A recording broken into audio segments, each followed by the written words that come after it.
हमारे YouTube channel study with सभी पर। तो कैसे हो आप सब दोस्तों। ये क्लास है बीएड फर्स्ट ईयर के पेपर सेकंड की, जिसमें आज हम जानेंगे अधिगम के प्रमुख सिद्धांतों में पहला पावलाव का सिद्धांत या अनुकूलित अनुक्रिया या कंडीशन रेस्पॉन्स थ्योरी के बारे में। ये थ्योरी आपके एग्ज़ाम पॉइंट ऑफ व्यू से बहुत ही ज़्यादा इंपॉर्टेंट है, क्योंकि हर बार यहाँ से एग्ज़ाम में आपको क्वेश्चन देखने को मिलते हैं। हर बार आए हैं तो इस बार भी आएंगे, इसलिए आप लोग इस वीडियो को बिना स्किप किए अंत तक ज़रूर देखिएगा। इस थ्योरी के बारे में हम हर एक चीज़ें बहुत ही डिटेल से पढ़ने वाले हैं, तो आप लोग को ये सारी चीज़ें बहुत अच्छे से क्लियर हो जाएंगी। आप लोग इस वीडियो को पूरा देखिएगा, और अगर आपको ये वीडियो पसंद आएगी तो लाइक शेयर कर दीजिएगा, और चैनल पर पहली बार आए हो तो चैनल को सब्सक्राइब भी कर लीजिएगा।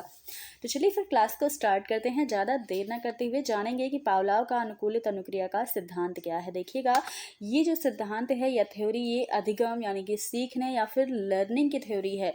तो इस सिद्धांत के प्रतिपादक हैं नोबेल पुरस्कार विजेता रूसी शरीर शास्त्री आईपी पावलाव, यानी कि पावलाव खुद इस सिद्धांत के प्रतिपादक हैं। इन्हीं का ये सिद्धांत है। पावलाव ने सन 1900 में शारीरिक सहज अनुक्रिया को उद्दीपन से संबंध करके अध्ययन को प्रारंभ किया था, इसलिए हम इन्हें शरीर शास्त्री भी कहते हैं, और ये नोबेल पुरस्कार विजेता भी रह चुके हैं। सन 1904 में पावलाव ने अपने प्रयोग के आधार पर अनुकूलित अनुक्रिया की अवधारणा यानी कि कॉन्सेप्ट को विकसित किया था, और इसी कॉन्सेप्ट से अधिगम या सीखने के अनुकूलित अनुक्रिया सिद्धांत या condition response theory of learning को इन्होंने प्रतिपादित किया। पावलाव के सिद्धांत को कई नामों से जाना जा सकता है, यानी कि इस सिद्धांत के कई और भी नाम हैं। तो आपको अगर कई सारे जो नाम हैं वो आपको दिख जाएंगे तो आप कंफ्यूज भी हो जाएंगे, इसलिए हम जानते हैं आगे कि इनके जो नाम हैं उन्हें देख लीजिएगा, ताकि आपको कन्फ्यूज़न भी ना हो और आपको ये चीज़ पता हो कि ये सारे सिद्धांत जो हैं ये पावलाव के ही हैं।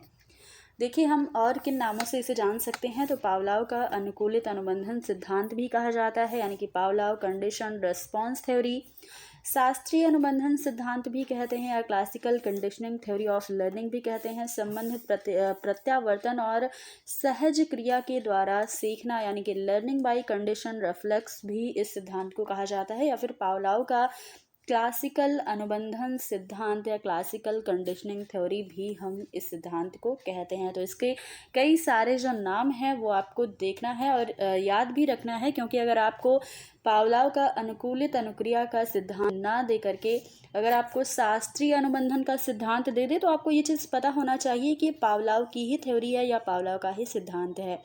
तो ये सारी चीज़ें हैं। आगे देखिएगा, अगर बात की जाए कि इस सिद्धांत का आधार क्या है या बेस क्या है, तो इस सिद्धांत का आधार प्राणी या मनुष्य के द्वारा की जाने वाली सहज स्वाभाविक क्रियाएं हैं।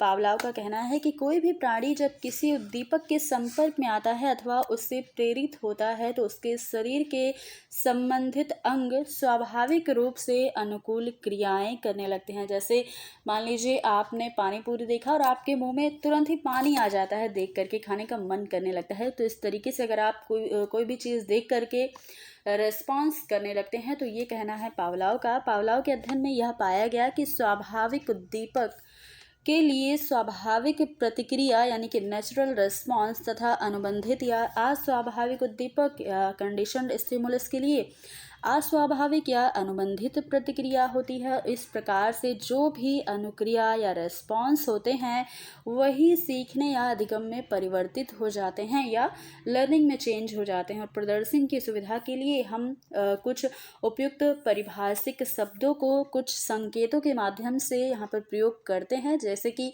कई सारे यहाँ पर टर्म्स हैं जो आपको ध्यान रखना है। जैसे स्वाभाविक उद्दीपक को इसे हम यूएस से डिनोट करते हैं, या फिर अनकंडीशनड स्टिमुलस इसका फुल फॉर्म है। तो शॉर्ट में यूएस भी आपको दिख सकता है, जो कि स्वाभाविक उद्दीपक है। आगे है अस्वाभाविक उद्दीपक, जिसे हम CS शॉर्ट में बोलेंगे। कंडीशन रिस्पॉन्स स्वाभाविक प्रतिक्रिया या अनुक्रिया, जिसे अनकंडीशन रिस्पॉन्स या UR से डिनोट करेंगे। तो इस तरीके से कुछ टर्म्स है जो आपको ध्यान रखने हैं। CR को हम कंडीशन रिस्पॉन्स कहते हैं, तो आपको अगर CR लिखा कहीं पर दिख जाए इस प्रयोग में, तो आपको ये पता होना चाहिए कि ये क्या दिया गया है, अस्वाभाविक प्रतिक्रिया या अनुक्रिया। तो ये सारी टर्म्स जो हैं या फिर परिभाषिक शब्द हैं, ये आपको अच्छे से याद होने चाहिए। आगे देखिएगा, अब जानेंगे पावलाव ने कुत्ते पर अपना प्रयोग किया था, तो इनका जो प्रयोग है वह किस प्रकार से इन्होंने किया, ये सारी चीज़ों को देखेंगे। तो आप लोग देखिएगा, पावलाव ने अपने प्रयोग के लिए लकड़ी का एक ऐसा उपकरण या गैजेट तैयार किया जिसमें कुत्ते को खड़ा किया जा सके, और कुत्ते के लिए इस प्रकार की व्यवस्था की गई थी कि जैसे आवश्यकता पड़े तो आवश्यकता पड़ने पर एक निश्चित समय पर, एक एग्जैक्ट टाइम पर, एक अवधि के लिए कुत्ते के सामने भोजन लाया जा, इस प्रकार की इन्होंने उस उपकरण में व्यवस्था की थी। और इस उपकरण में घंटी बजाने तथा भोजन प्रस्तुत करने के लिए भी बटन का प्रयोग किया गया था कि जैसे बटन दबाया जाएगा वैसे ही तुरंत घंटी बजेगी या फिर भोजन आ जाएगा। तो इस तरीके से कई सारे बटन भी लगाए गए थे इस गैजेट में। पावलाव एक शारीरिक वैज्ञानिक थे, इसलिए हम इन्हें शरीर शास्त्री भी कहते हैं। अतः इन्होंने कुत्ते की लार ग्रंथि में क्या की, एक नली लगा दी थी जिससे कुत्ते की लार जो है वो उचित स्थान पर रखे एक बीकर में एकत्रित हो जाए। तो इन्होंने क्या किया, कुत्ते की लार को इकट्ठा किया एक बीकर में, इसलिए इन्होंने कुत्ते की लार ग्रंथि में क्या लगाई, एक नली लगा दी थी। और यह संपूर्ण उपकरण एक ध्वनि अवरोधी यानी कि साउंड प्रूफ कक्ष में रखा गया था, जहां पर कोई बाहर की आवाज़ ना आए, और कुत्ते को उसमें खड़ा किया गया था। अब देखिएगा, परीक्षण के लिए इन्होंने क्या किया, परीक्षण के लिए कुत्ते को पहले से एक निश्चित समय पर भोजन का बटन दबाकर भोजन दे दिया गया। भोजन जैसे ही कुत्ते के सामने आया, कुत्ते की लार निकलने लगी, और इस स्थिति में भोजन ने कुत्ते के लिए क्या किया, एक स्वाभाविक उद्दीपक यानी कि यूएस का कार्य किया, तथा लार आना उसकी स्वाभाविक अनुक्रिया या यूआर यानी कि स्वाभाविक क्रिया या नेचुरल रिफ्लेक्स एक्शन थी।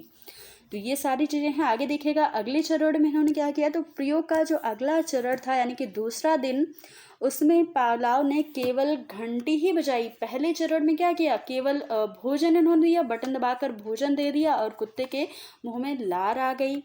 लेकिन जब दूसरा दिन इन्होंने दूसरा दिन प्रयोग किया, तो इन्होंने क्या किया, केवल घंटी का बटन दबाया और घंटी की आवाज़ सुनकर कुत्ते ने कान तो खड़े कर लिए, लेकिन उसके मुंह में लार नहीं आई। और इस स्थिति में घंटी की ध्वनि लार टपकाने वाली क्रिया के लिए क्या बनी, अस्वाभाविक उद्दीपन थी और लार इसलिए नहीं निकली। तीसरे दिन देखिएगा, तीसरे दिन पावलाव ने घंटी का बटन दबाने के तुरंत बाद ही भोजन का भी बटन दबा दिया, और इस प्रकार घंटी की ध्वनि और भोजन की प्रस्तुति दोनों क्रियाएं कुत्ते के सामने साथ साथ हो गई, यानी कि घंटी भी बजी और भोजन भी आ गया। तो ये दोनों चीज़ें कुत्ते के सामने एक साथ ही हो गई, और इसका परिणाम यह हुआ कि कुत्ते ने कान भी खड़े कर लिए और अपनी लार भी टपकाई। तो जैसे ही दोनों काम एक साथ हो गए, यानी कि घंटी भी बजी और कुत्ते के सामने भोजन भी आ गया, तो कुत्ते ने क्या किया, कान भी खड़े किए और उसकी लार भी आ गई। तो दोनों कार्य एक साथ हो गया। पावलाव ने घंटी तथा भोजन दोनों के बटन एक साथ दबाने की क्रिया को कई दिनों तक दोहराया। इसे कई दिन तक ऐसे ये करते रहे, और इन्होंने देखा कि कुछ दिनों के बाद भोजन लाए बिना ही अगर घंटी बजा दी जा रही है तो कुत्ते की लार निकलने लगती है।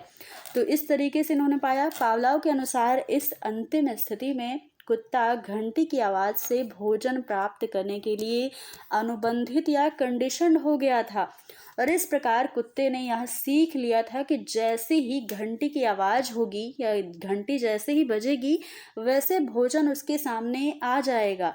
तो सीखने की इस प्रक्रिया में भोजन क्या हुआ, उद्दीपक के रूप में या स्टिमुलस के रूप में, और लार टपकाना क्या है, स्वाभाविक क्रिया या फिर रिफ्लेक्स एक्शन के रूप में, तथा घंटी से भोजन आने के लिए आश्वस्त होना क्या है, अनुबंधन या कंडीशनिंग के रूप में कार्य करता है। तो इस तरीके से आपने देखा कि कई सारे चरणों में इन्होंने अलग अलग दिन पावलाव ने कुत्ते के साथ कैसे कैसे प्रयोग किए, कैसे कैसे इन्होंने सीखा कि कुत्ते ने मतलब कुत्ता कैसे सीख रहा है, या फिर उसने सबसे पहले क्या किया था, सबसे पहले उसके सामने भोजन दिया, दूसरे दिन उन्होंने सिर्फ भोजन दिया, दूसरे दिन सिर्फ घंटी बजाई, भोजन नहीं दिया। और तीसरे दिन ये जब इन्होंने प्रयोग किया तीसरे चरण में, तो भोजन और घंटी दोनों एक साथ कुत्ते के सामने दिया। और इससे कुत्ते ने यह सीख लिया कि जब घंटी बजेगी तभी भोजन आएगा। तो इससे बाद में इन्होंने किया कि घंटी तो बजाई लेकिन भोजन नहीं दिया। तो इससे कुत्ते ने यह सीखा कि जब घंटी बजेगी तभी उसके सामने भोजन आएगा। तो वह क्या हो गया, यहाँ पर आपने देखा वह स्वाभाविक हो गया, उसकी क्रिया, लार टपकाने की क्रिया क्या हो गई, उसकी स्वाभाविक क्रिया हो गई। तो ये सारे प्रयोग जो इन्होंने किया कुत्ते के ऊपर, ये सारे आपने देखा बहुत ही डिटेल में यहाँ पर एक्सपेरिमेंट दिया गया है पावलाव का। आई होप आपको बहुत अच्छे से ये चीज़ें समझ आई होंगी। अब हम देखेंगे कि पावलाव के प्रयोग का विश्लेषण क्या निकला या फिर निष्कर्ष क्या निकला है, एनालिसिस करते हैं। पावलाव ने अपने प्रयोग के द्वारा यह सिद्ध करने का प्रयास किया है कि प्राणी के सामने किसी प्राकृतिक या स्वाभाविक उत्तेजक के आने पर प्राणी क्या करता है, स्वाभाविक क्रियाएं करता है। जैसे इस प्रयोग में भोजन आने पर कुत्ते का लार निकलना था, जैसे ही भोजन आता था वैसे ही कुत्ते की लार निकलती थी। इसी प्रकार से उसके सामने अस्वाभाविक उत्तेजक आने पर वह स्वाभाविक क्रियाएं करने लगता था। जैसे वह कान खड़े कर लेता था, तो जैसे इस प्रयोग में घंटी बजने पर वह कान खड़े करता था। यह दोनों स्थितियां अनुकूलन होने के पहले की हैं। किंतु जब स्वाभाविक उत्तेजक और अस्वाभाविक उत्तेजक दोनों एक साथ प्राणी के सामने लाए जाते हैं, तो पहले वह स्वाभाविक अनुक्रिया करता है तथा बाद में वह अनुकूलन हो जाने पर केवल अस्वाभाविक उत्तेजक आने पर ही स्वाभाविक अनुक्रियाएं करने लगता है। तो इस प्रयोग में जब घंटी का बजना यानी कि अस्वाभाविक उत्तेजक तथा भोजन का लाना या स्वाभाविक उद्दीपक जब दोनों साथ साथ आते हैं, तो कुत्ता पहले तो अपने कान खड़े करता है, जो कि उसकी अस्वाभाविक क्रिया है। लेकिन इस क्रिया को बार बार जब दोहराया जाता है तो वह इस चीज़ से अनुकूलित हो जाता है, जिससे बाद में वह लार टपकाने के रूप में क्या करता है, स्वाभाविक क्रिया करने लगता है। तो पावलाव के अनुसार यह क्या है, अनुकूलन ही क्या है, अधिगम है या सीखना है। तो इस प्रकार से इन्होंने जो प्रयोग किए उसका विश्लेषण भी यहाँ पर आपको दिया गया है। वो आपका बहुत अच्छे से ये चीज़ें क्लियर हो चुकी होंगी। देखिए एक फिगर भी यहाँ पर दिया गया है, जिससे आप जो भी चीज़ें इतने सारे शब्दों में बताया गया है वो आप इस फिगर से समझ सकते हैं। तो आपको अगर ये अपने नोट्स में ऐड करना है तो आप ये फिगर अपने नोट्स में ऐड कर सकते हैं। बहुत ही कम समय में आप अच्छे से चीज़ों को समझ पाएंगे। तो दोस्तों ये थी आज की हमारी क्लास। आई होप आपको बहुत अच्छे से ये चीज़ें समझ आई। तो आप लोग कमेंट बॉक्स में ज़रूर बताइएगा, अगर कोई डाउट होगा तो भी पूछिएगा। और अगर आपको ये वीडियो पसंद आई तो लाइक शेयर ज़रूर कर दीजिएगा। अभी देखिए इसके बारे में और भी चीज़ें रह गई हैं जो हम अगली क्लास में कवर करेंगे। तो मिलते हैं अगली क्लास में, तब तक के लिए धन्यवाद।